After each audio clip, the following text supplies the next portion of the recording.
আমারই চেতনার রঙে পান্না হলো সবুজ, চুনি উঠল রাঙা হয়ে। আমি চোখ মেললুম আকাশে, জ্বলে উঠল আলো পূবে পশ্চিমে। গোলাপের দিকে চেয়ে বললুম, সুন্দর, সুন্দর হলো সে। তুমি বলবে, এ যে তত্ত্ব কথা, এ কবির বাণী নয়। আমি বলবো, এ সত্য, তাই এ কাব্য। এ আমার অহংকার, অহংকার সমস্ত মানুষের হয়ে। মানুষের অহংকার পটেই বিশ্বকর্মার বিশ্বশিল্প।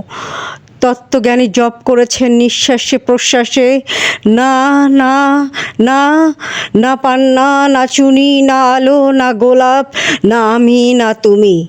ওদিকে অসীম যিনি, তিনি স্বয়ং করেছেন সাধনা।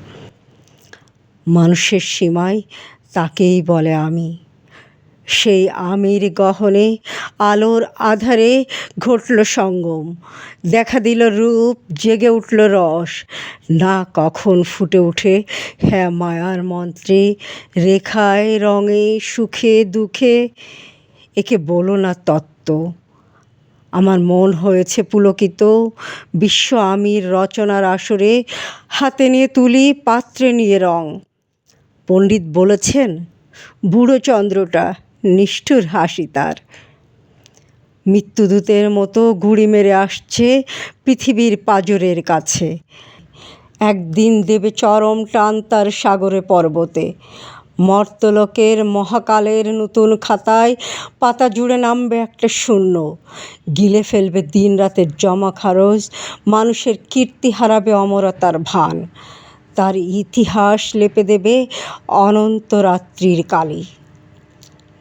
মানুষের যাবার দিনের চোখ বিশ্ব থেকে নিকিয়ে নেবে রং, মানুষের যাবার দিনের মন ছিনিয়ে নেবে রস। শক্তির কম্পন চলবে আকাশে আকাশে, জ্বলবে না কোথাও আলো। বীণাহীন সবাই যন্ত্রের আঙুল নাচবে, বাজবে না সুর। সেদিন কবিত্বহীন বিধাতা একা রবেন বসে, নীলিমাহীন আকাশে ব্যক্তিত্বহারা অস্তিত্বের গণিত তত্ত্ব নিয়ে।